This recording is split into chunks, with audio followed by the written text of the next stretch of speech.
और यहाँ पर अब बिहार की बात करते हैं, जहां पर अब शपथ ग्रहण समारोह जो है उसकी तैयारियां जोर शोर से चल रही है। ताजपोशी की तैयारी यहाँ पर नीतीश कुमार की जो है वो करीब करीब पूरी कर ली गई है। पटना में कल सुबह 11:30 बजे शपथ ग्रहण समारोह शुरू हो जाएगा। मुख्यमंत्री के साथ 20 मंत्री भी शपथ लेंगे, ये फिलहाल सूत्रों के हवाले से खबर मिल रही है। प्रधानमंत्री मोदी शपथ ग्रहण में शामिल होने जा रहे हैं और साथ ही एनडीए शासित राज्यों के मुख्यमंत्री भी शामिल होंगे। तो बहुत वक्त के बाद पटना के ऐतिहासिक गांधी मैदान में ये शपथ ग्रहण समारोह जो है वो होने जा रहा है और एक बड़ा भव्य समारोह ये होगा। रमन हमारे सहयोगी हमारे साथ जुड़ गए हैं पटना से। रमन, किस तरह की तैयारियां चल रही हैं शपथ ग्रहण को लेकर, क्या कुछ खास देखने को मिलेगा और खासकर नजर इस पर भी है रमन की मंत्रिमंडल को लेकर क्या तस्वीर साफ हो पाई है?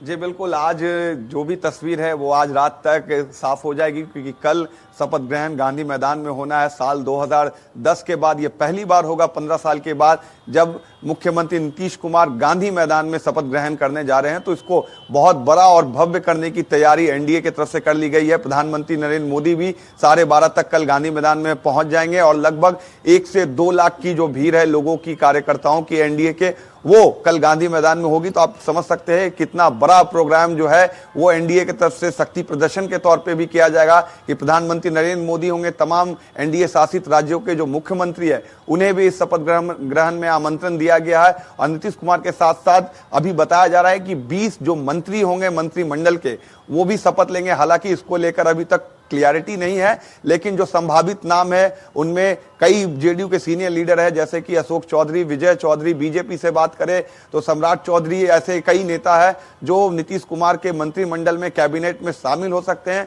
और बाकी जो पार्टियां हैं, चाहे वो हम हो, उसके बाद एलजेपी हो या फिर उपेंद्र कुशवाहा की पार्टी हो, इन तीनों पार्टियों से भी एक एक जो मंत्री है उनको जगह मिलेगी नीतीश कुमार के मंत्रिमंडल में। तो ऐसे बताया जा रहा है कि लगभग 20 से ज्यादा जो नामें हैं, हमने भी वो नाम फ्लैश किया है, ये सभी लोग नीतीश कुमार के साथ कल गांधी मैदान में शपथ ले सकते हैं। और 11:30 बजे से ये कार्यक्रम की शुरुआत होगी। 12:30 तक प्रधानमंत्री नरेंद्र मोदी गांधी मैदान पहुंचेंगे और इसको लेकर बड़ी तैयारी पटना के गांधी मैदान में की गई है। लगभग 1 लाख से ज्यादा लोगों की बैठने की व्यवस्था की गई है। बड़ा सेंटर स्टेज बनाया गया है, जिस स्टेज पर नीतीश कुमार और नरेंद्र मोदी के साथ साथ तमाम जो गेस्ट होंगे वो भी सामने आपको देखने को कल मिलेंगे। बिल्कुल रमन, उप मुख्यमंत्री को लेकर क्या यहाँ पर तस्वीर साफ हो पाई है कुछ? देखिए, उप मुख्यमंत्री को लेकर कई सारे कयास लगाए जा रहे हैं, लेकिन हम जैसा कि जानते हैं कि बीजेपी जैसी पार्टी में एक्सपेक्ट करना और किसी का नाम चला देना, उससे ये भी प्रीवियस आप देखेंगे, पास्ट के इतिहास में देखेंगे तो जिनका नाम चला है उनका नाम समझिए कट जाता है। तो ऐसे में कोई दो नाम है उस पर हम तो अपनी मुहर नहीं लगाएंगे, लेकिन बड़ी जो सेंट्रल लीडरशिप है उन्हें ही सिर्फ पता होगा कि कौन वो 2 नेता होंगे जो उप मुख्यमंत्री बनेंगे। हमें आज तक का इंतजार करना चाहिए, क्योंकि कल ये पूरी पिक्चर क्लियर हो जाएगी। बिल्कुल ठीक कह रहे हैं रमन, क्योंकि कई बार उन नेताओं को, उन चेहरों को भी लग रहा होता है जिनके नाम चलने लगते हैं कि अरे अब नाम चल गया है तो शायद हमारा पत्ता ही ना कट जाए। तो अब कयास लगाने की बजाय इंतजार करेंगे कि किन लोगों के नाम सामने आते हैं। और इधर एक और खबर सामने आ रही, रमन बने रहिए आप। बीजेपी कोटे से 9 मंत्री बन सकते हैं और जेडीयू के कोटे से 10 लोगों को, 10 नेताओं को यहाँ पर मंत्री बनाया जा सकता है।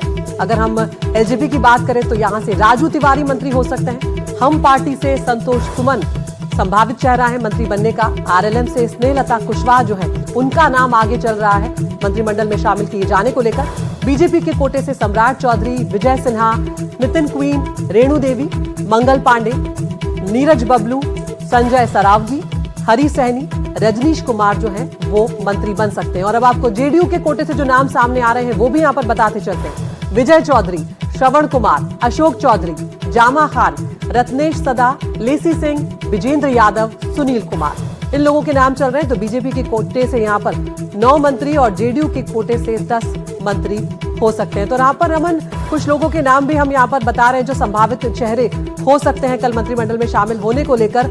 लेकिन जो मंत्रालयों की बात करें अगर रमन, तो मलाईदार मंत्रालय को लेकर भी हम अक्सर देखते हैं कि खींचतान देखने को मिलती है। क्या ऐसा कुछ भी सामने देखने को मिल रहा है? किस तरह के मंत्रालय किस तरफ जा सकते हैं?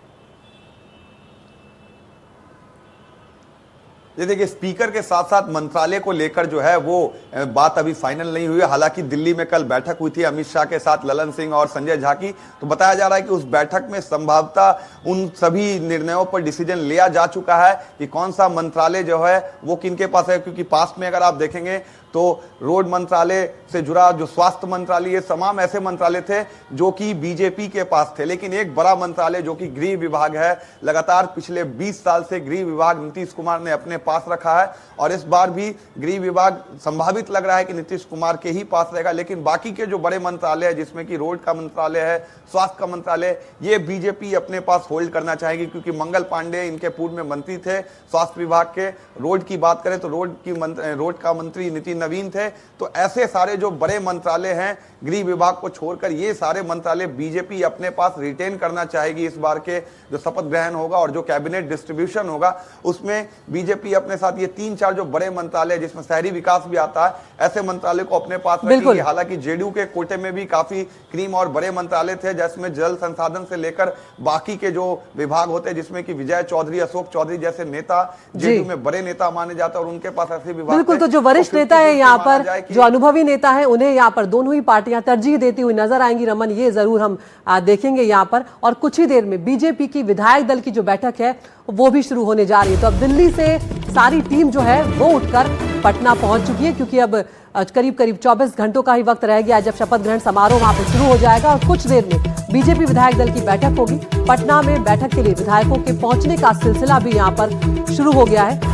कुछ बयान सामने आए वो आपको सुनवाते हैं।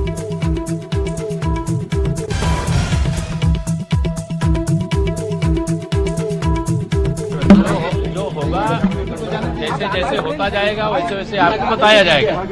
जो होगा अच्छा होगा, बिहार आगे बढ़ेगा, देश आगे बढ़ेगा, एनडीए मजबूत रहेगा।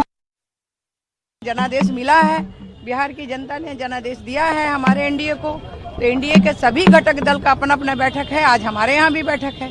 इसलिए मैं सभी, पहले तो सबसे बिहार वासियों को सबसे पहले मैं धन्यवाद देती हूँ, आभार प्रकट करती हूँ। उन्होंने हमारे एनडीए को प्रचंड बहुमत से इन्होंने जो है चुनाव किया है। इतनी बड़ी प्रचंड जीत है, जनता की जीत है, बिहार के विकास की जीत है और एनडीए का कमिटमेंट है बिहार को विकास के नए उछाल पे ले जाना है। निश्चित से बैठक में विधानमंडल दल के नेता चुने जाएंगे और आज का दिन हमारे बिहार के भारतीय जनता पार्टी कार्यकर्ताओं के लिए, एनडीए के समर्थकों के लिए ऐतिहासिक दिन है। विधायक दल की बैठक है, भारतीय जनता पार्टी और जनता दल यू दोनों दल की बैठक है। 11 बजे जनता दल यू के विधायक दल की बैठक है और 11:30 बजे भारतीय जनता पार्टी के विधायक दल की बैठक है।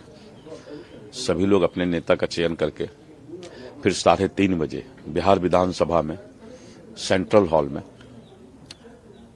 एनडीए के नेता का चयन करके फिर नीतीश कुमार जी राज्यपाल महोदय के यहाँ जाएंगे और सरकार बनाने का दावा पेश करेंगे। आज मंगल दिन है। आज इतने लंबे चुनाव प्रक्रिया के बाद अब सरकार गठन की व्यवस्था बन गई है। आज इसलिए सबके लिए, पूरे बिहार के लिए मंगल मंगल मंगल। स्वाभाविक है, पूरी प्रक्रिया आरंभ हो रही है आज से सरकार के गठन का और इतनी बड़ी प्रचंड जीत है, जनता की जीत है, बिहार के विकास की जीत है और एनडीए का कमिटमेंट है बिहार को विकास के नए उछाल पे ले जाना है। उस पूरी प्रक्रिया का आज शुभारंभ हो।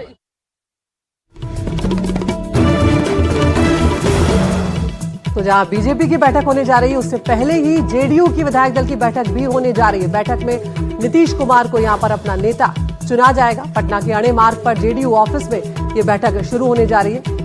करीब 11 बजे बैठक शुरू होगी। विधायक दल बैठक के लिए अब यहाँ पर जेडीयू के विधायक पहुंचने लगे हैं और उसके बाद 11:30 बजे बीजेपी की बैठक होगी। जो दोनों दल हैं अपनी अपनी बैठक करेंगे और उसके बाद औपचारिकताओं को यहाँ पर पूरा किया जाएगा।